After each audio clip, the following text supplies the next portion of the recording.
guys, welcome back to another one. I want to start this one off by saying I just filmed this video and went to edit it, and the audio was terrible. I sounded really muffled, and there was a loud static sound. And what I done was I noticed in my videos here, whenever I turn away from the camera, the audio goes pretty quiet. So I changed the way my phone records from stereo to mono. And then I recorded this video, went to edit it, and realized it ruined the audio. So I switched it back, and I guess we'll just have to deal with slightly quiet audio in a few parts of the videos going forward. I would like that not to be the case, but I don't know what to do.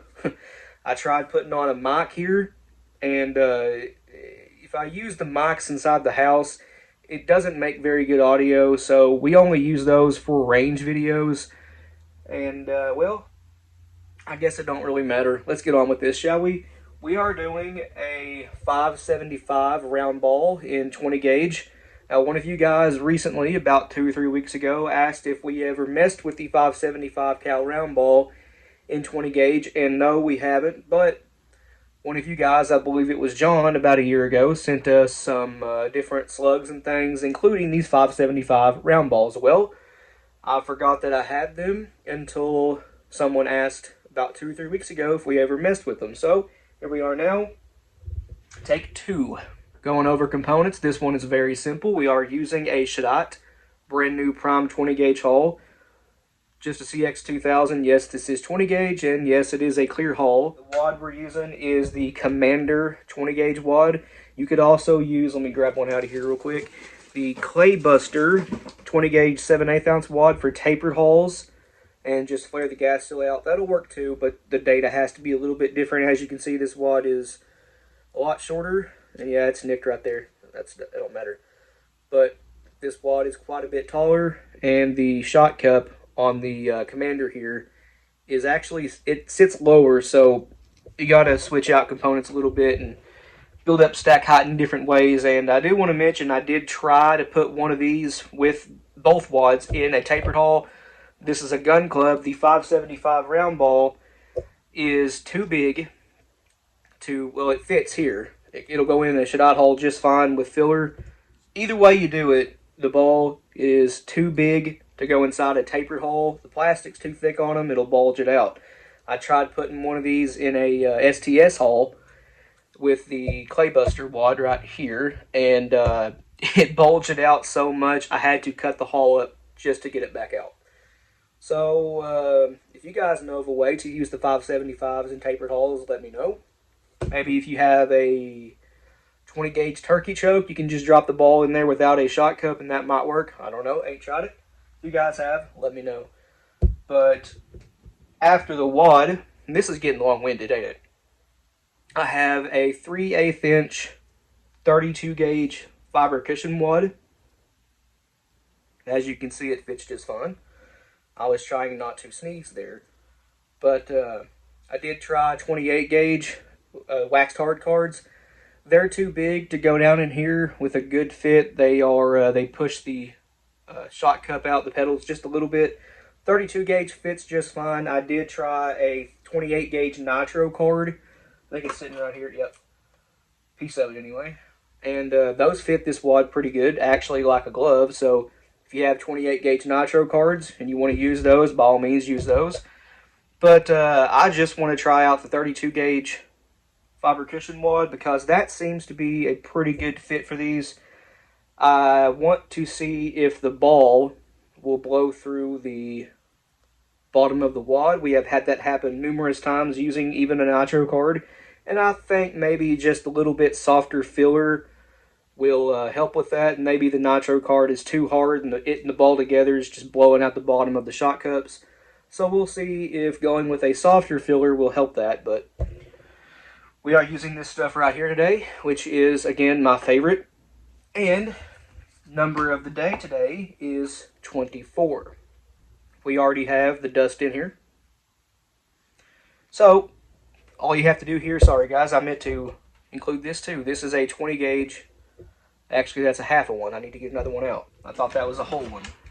Anyway, we are using a 20 gauge Maxi Nitro card. as not really a gas seal, but it needs to go under the wad because without it, don't spill the powder, the stack height's way too low. So we have to build up stack height by using a nitro card underneath the wad, and that dropped in there completely sideways. Man, I'm just not having good luck today. So let's try that again. And yes, it is 20 gauge, as you can see.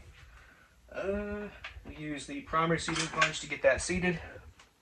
Alright, now we can put the wad and ball combo in there. This still needs an overshot card. Stack height is still a little bit low. That's okay. That is why I had the half of one sitting out here. We need half of the half, so a quarter of the Maxi Nitro card. What you really need is, if you have 20 gauge Nitro cards like this right here, that you need one section of. They come in sections of 3. Tear that off, and then you are at the right stack height for a fold crimp. And this shell is actually pretty simple. I know I made it seem like it was really, really complicated and probably annoying to put together. No, guys, this is simple. Powder, nitro card, wad, fiber cushion, ball, overshot card.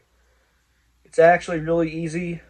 I'd like it to just be wad and ball over the powder, not nitro card and filler and overshot card, but that's just the way it goes. That's the components I have. Without further ado, let's go ahead and crimp this. Going with the 6-point crimp. This is my 16 gauge Lee Lodahl. I have a 20 gauge one. I don't really keep it set up because I can just use a crimp finisher, and the 16 gauge press is the exact same as the 20. The only difference is the final crimp tube. 20 gauge obviously has a 20 gauge final crimp tube. The 16 is 16, but let's get some Rebacitor on that. And the Rebacitor does this.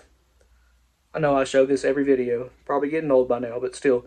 For the people that ain't seen it, the Rebacitor, it kind of closes the crimp up a little bit, and it creates a crease around the entire center of the top of the shell. When you final crimp this, it makes it look like a factory shell. The final crimp memory is put into place with the Rebacitor. If you want professional, like factory-looking shells, this is a must. Now, something I learned recently, you guys may have seen in one of the previous 20 gauge videos, the 16 gauge Lee Lodahl is capable of final crimping 20 gauge shells.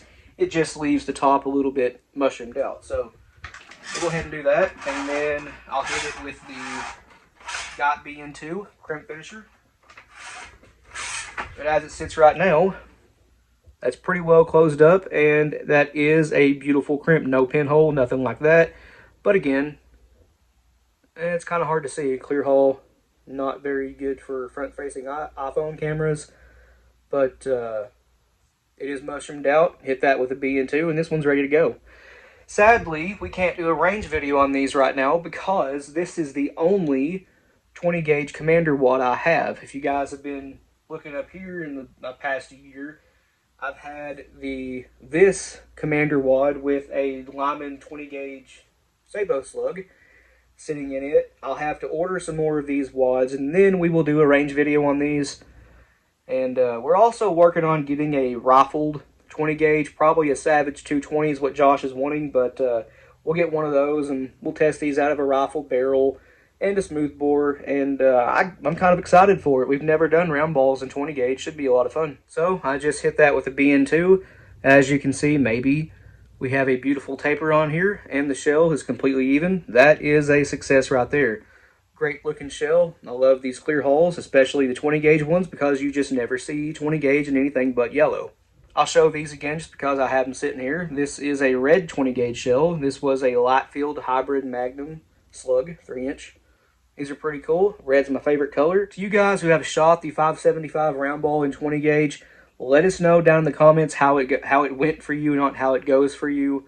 We'd love to hear that. We have no experience with it whatsoever. What choke did you use? What kind of accuracy did you get with that choke? Not brand or anything like that. I'm talking like a constriction. Cylinder bore, IC, mod full. What's the best one that you guys used? We'd like to know, just for whenever we go to test them, we'd want some background information to know what to expect, I guess. Something I've always wanted to do with 20 gauge is take a shell with a spent primer and fill it up with however much lead you want. and take a 10 gauge shell and just, this one has a crimp already, so it's kind of hard to get in there, but fire a 20 gauge shell out of a 10 gauge just to see what they do. They're not going to be any accurate, I can tell you that. They're going to tumble, but I just want to see what that looks like. That just got me thinking, does 24 gauge fit 12? And yes, it does. Actually, a pretty decent fit there. Kind of loose, but, that could work. Rifled barrel, maybe? Nah. Too small. Very, very little bearing surface. Just the rim of the hull would contact the rifling. I don't think it'd change anything, but you never know. That might be cool to see. Whenever we get, hard up for content, we might try that. I don't know. We are the shotgun scientists after all. We gotta test everything. But guys, please like and subscribe. We always appreciate that. If you have any questions or comments, leave them down in the comment section below, and we'll get back to you. And if you want to, go check out our Patreon. A link to that will be in the description below, along with the link to our Instagram, Rumble, and merch store. But other than that, you guys take it easy, and we'll see you in the next one.